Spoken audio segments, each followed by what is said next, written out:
Y'all, it is, let me get a little bit comfortable.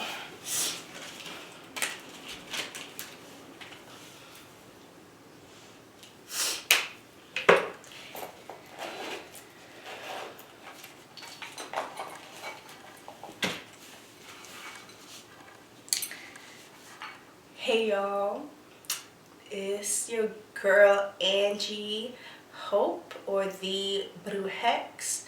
I'm here to deliver a cute little message on what I think is going to allow for deep transformational work for 2021, and what the messages I have received for 2021 in terms of navigating our shadow selves, navigating our inner child, navigating love, navigating career, as this overall message of love, and overall message of tapping into our body, our God body, our souls, our spirits. So I'm going to begin this with a little grounding sound bowl. This is actually for your crown chakra. So definitely for the collective. If you are here, it is for a reason. Thank you for being here. So I'm going to ask you to either lower your eyes, come to a soft gaze, or you can close them, whatever is calling to you.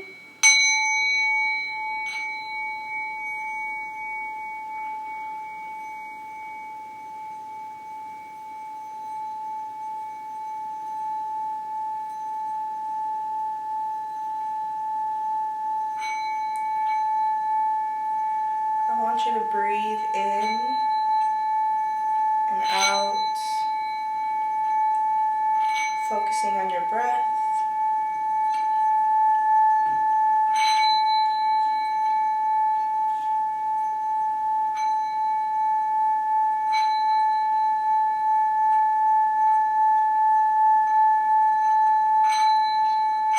Breathing through your belly.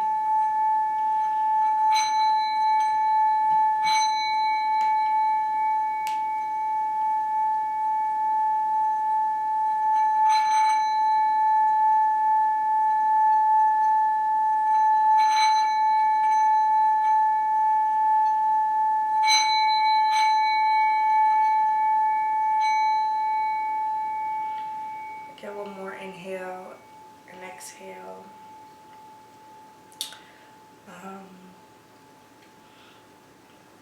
Throughout this reading, I really want you to think of a lotus flower on top of your head, opening up with 1,000 petals, and just light shining through that. I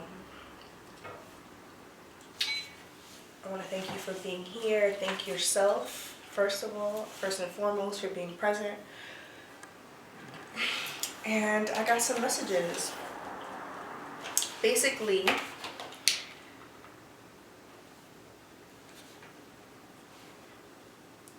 the message that I am receiving for 2021 is that we need to work with Tantric Yoga.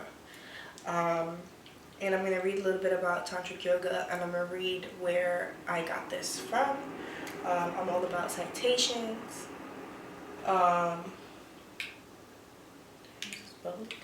Okay, Tantric Yoga. The main goal of Tantric discipline is to enable enlightenment through awakening of the true self. On a universal level, Tantra seeks to usher all of humanity out of ignorance and lead people back to a state of bliss, not tuning out, but by tuning in.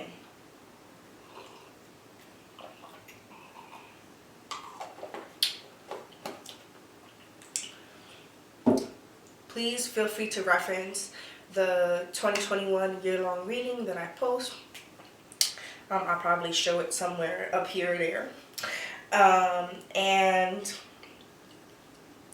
yeah, we're going to continue on Tantric Yoga. So tuning in. So by their very definition, chakras and other energy bodies are an intrinsic part of Tantric and modern yoga practices. They are the ladder between the seen and the unseen, a means of clearing the body, mind, and soul, and rousing ourselves towards wisdom. And I really love that line of rousing ourselves towards wisdom. I think I don't know if I want to call it oppression. That's what's coming to me right now. But I do feel like it is not healthy. I don't believe in teaching abstinence. I believe in giving people the tools to understand the power that sexual energy carries. And I one time was attending this class or this, I don't know if it was a class, I don't know what to call that. But it was like a training into, I don't remember the exact name, and I don't think I want to shut out the exact name. But y'all can ask me about it. Basically, they were teaching abstinence, and like as overall, everyone should be engaging in abstinence.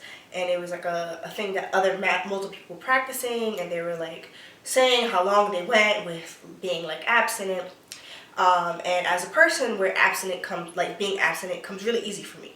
And a part of that is, trigger warning, is because I have been assaulted in the past, and also growing up in the Catholic Church, they teach you abstinence. So it felt very familiar at first. I'm like, oh yes, this makes sense. But ultimately, I feel like it can be very damaging towards your actual body, towards understanding the way the energy works within you. And the way that you teach folks to engage with their sexual body cannot just be, and it cannot start in abstinence. It cannot. And it didn't really resonate with me. And I feel like what does resonate with me is definitely Tantra, is definitely working with those sexual energies to manifest, to create, especially as all of us have a sacral chakra, have this energy that is located right below our pelvis. It is our second chakra. And I think in 2021, a major theme is going to be sacral chakra healing, and healing our inner child trauma, healing from sexual assaults, healing the way that we express our creativity, and healing the ways that we engage in sex. And one practice with Tantric Yoga that I've done in the past was really dope, and I'm going to share that as well with y'all towards the end of this, it will be over. This is not going to be a long video. So rousing ourselves toward inner wisdom. And often I feel like these abstinent preachers teach like finding awareness and calmness through this abstinence. Cool. That may work for some, and it may not resonate for others. And what does it mean when we clear the mind and body body, and soul through rousing ourselves towards wisdom, through being present in our body, being present in our sexuality, being present in our pleasure?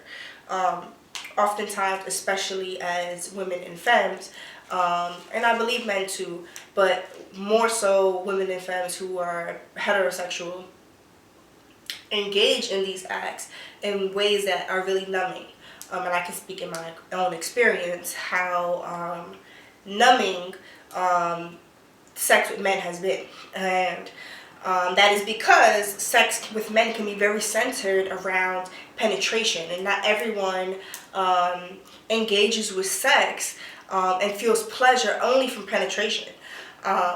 Actually, most women don't. Most people with clitorises do not. People can experience pleasures in many different ways, but I think definitely in this heteronormative, male-dominated society, we do see that the dick is always pronounced in our songs, in the way that we engage in sex, in the way that it is shown in porn. And I think this shift that is occurring in 2021 is going to be towards this divine feminine energy, which centers not just penetration, but this balance of divine feminine and divine masculine. So I decided to bring in, because a stone that has, when I was reading about Tantric Yoga, I learned about Shiva and Shakti. And Shiva is the masculine energy, and Shakti is the feminine energy. So Shiva represents knowledge, Shakti represents wisdom. And when we have knowledge and wisdom, we are we're more balanced. When you think about someone who is knowledgeable but not wise, you can see that imbalance. When you think of someone who is wise but not knowledgeable, you can also see that imbalance. I'm going to give you an example. A 28-year-old is knowledgeable of history. I'm going to give an example of the Black Panther movement. Very knowledgeable of the Black Panther movement. Now you have a Black Panther, an actual Black Panther, who is wise to the happenings. Or I'm not going to say an actual Black Panther. I'm going to say someone who is in their 60s or 70s, who has been going through this. They've been knowing what's up. They've been experiencing racism and like in extremes for as long as they could have, and they have all this wisdom. But because of access, they may not have knowledge to certain things. So they can feel X, Y, Z certain ways, but they may not have the knowledge to understand all the facts behind it, like a 28-year-old. So then now you have, I'm going to bring up the Black Panther. I'm going to bring up Denise Oliver. This woman who was part of the Young Lords Party. They didn't let her go into the Young Lords because she was a woman. But she was ahead of her time. She fought for women's rights, and especially during that time, we know the Young Lords allowed for folks to get like free meals in New York City, and all these different things that occurred, like rent stabilization, happened through the Young Lords pushing for community development. The Young Lords pushing for community development initiatives in the city, in New York City.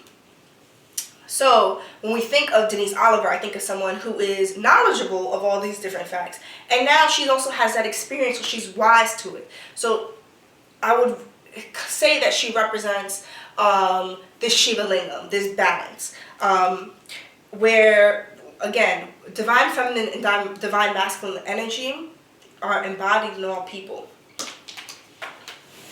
I'm going to check. This is on, sorry.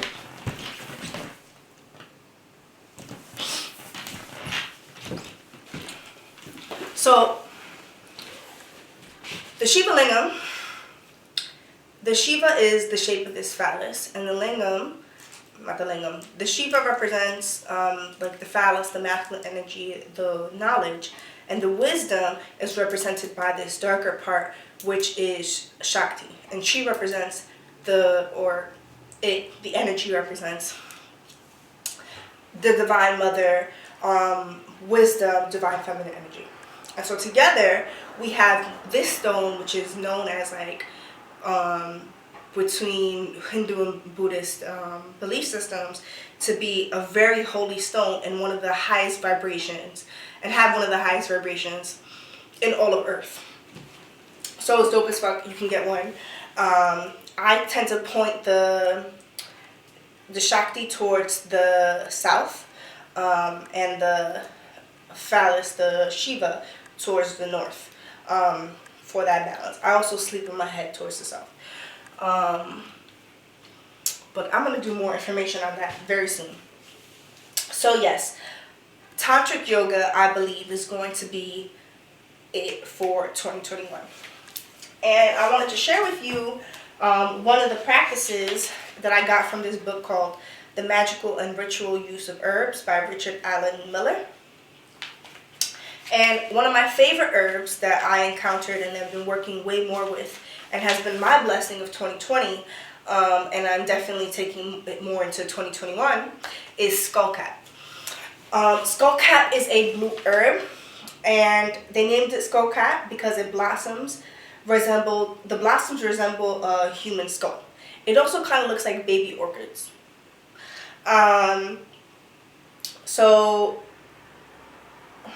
The herbalist guide for determining the use of the herb, such as skullcap, was termed the Doctrine of Signatures. They took into consideration the shape and color of the plant's leaves and flowers and used them as clues to which organs of the body would respond to medicines prepared with these herbs. So it helps with, it's a sacrament for healing the nerves, basically. And it's a sedative.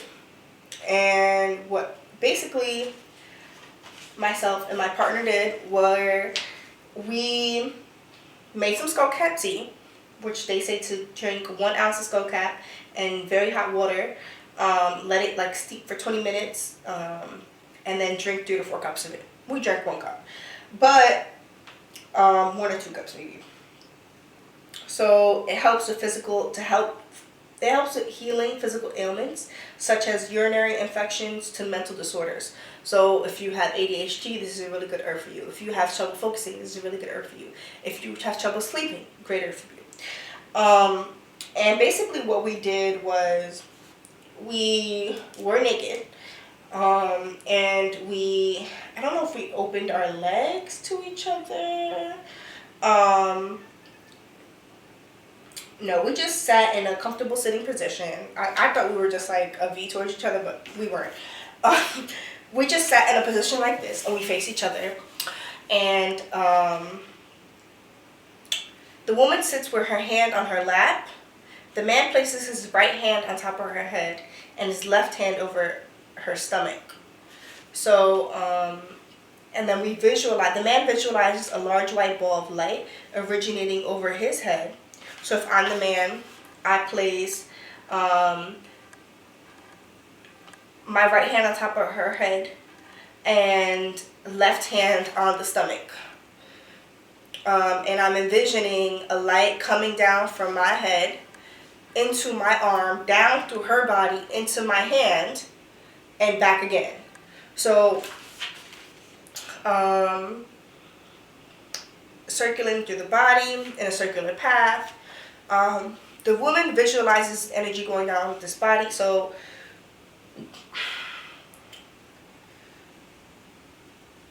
and then she directs it to a place that needs healing. So while the man is circulating this light, or this person is your partner is circulating your light, you're going to think of a space where you need that light. And at the end, once you're done, once you feel like the energy is like, you feel that energy in that place, you're going to say Om. And then you're going to switch with your partner. And basically, at the end, you're like, okay, where did you feel the light? And between myself and my partner, we were like, oh shit, like, I think I had it in my, like, sacral chakra. And I think they felt it there. And then I guess, like, I also guessed hers, and she, and my partner felt it there as well. Like, I had guessed right. And, I thought that was a really good exercise. And they said the rituals continued for 4 to 5 minutes until each falls back exhausted. Once we were tired, we stopped doing it. And it says a slower form of lovemaking may occur at this time. So if this exercise is repeated each night for 1 week, the possibilities for healing are limitless. Note of caution. It is not recommended that skullcap be used in combination with any pharmaceutical tranquilizers. It is strong in itself, and the chemistry has yet to be identified. And skullcap is good for eliminating headaches and easing fitful sleep. So that is my offering to you for Tantric Yoga, for skullcap, and working with an herb in Tantric Yoga. And so, yes. I'm going to be doing some full moon and Cancer readings. I'm going to be posting those very soon. Definitely check out the 2021 year-long read for every single month for the collective. I think it's going to be really dope for y'all to look back at it. And yeah, I'm so excited. And I'm just praying that you have abundance all 2021. I pray that there's cycles to be learned.